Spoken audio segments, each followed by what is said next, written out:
बाबासाहेब आंबेडकर कर्मचारी संघटनेच्या माध्यमातून सोलापूर महानगरपालिकेमधील 119 घंटागाडी कामगार कायम करण्याचे आदेश माननीय उच्च न्यायालयाच्या माध्यमातून त्यांच्या निरीक्षणाच्या माध्यमातून माननीय औद्योगिक न्यायालयाने आम्हाला निकाल दिला की संबंधित सेवकांना 2 महिन्याच्या आत त्यांच्या जीबीचा ठराव करून त्यांचे पदनिर्मिती करून ताबडतोब ह्या लोकांना कायम करा असं आदेश माननीय औद्योगिक न्यायालयानं दिलेला आहे।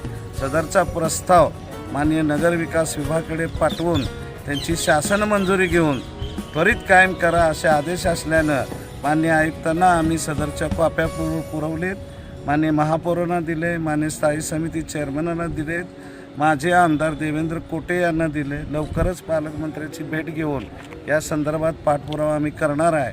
आम्ही माननीय आयुक्तांना सांगितलं, स्पष्ट सांगितले की ताबडतोब हे जीबीचा ठराव करून शासनाला हा प्रस्ताव प्रशासकीय प्रस्ताव ताबडतोब पाठवा असं विनंती केली। आयुक्तांनी ते मान्य केलेलं आहे। आयुक्तांनी सदरचा प्रस्ताव शासनाला पाठवू अशा पद्धतीचं आम्हाला आश्वासन दिल्यानं त्यात काय दुमत नाही। त्यामुळं मी माननीय उच्च न्यायालय, माननीय औद्योगिक न्यायालय यांच्या मनापासून आभार व्यक्त करतो, कारण आमच्या सर्व कामगारांचा आणि माझा 8 वर्षाचा खडतर संघर्ष करून आम्हाला हे न्याय मिळालेला आहे। त्यामुळं दोन्ही न्यायालयाचं मनापासून आभार व्यक्त करतो आणि लवकरात लवकर प्रशासनाला माझी विनंती राहील, लवकरात लवकर हा जीबीचा ठराव करून शासनाला प्रस्ताव पाठवा, अन्यथा महानगरपालिकेच्या गेटसमोर आम्हाला आमरण उपोषण करावं लागेल।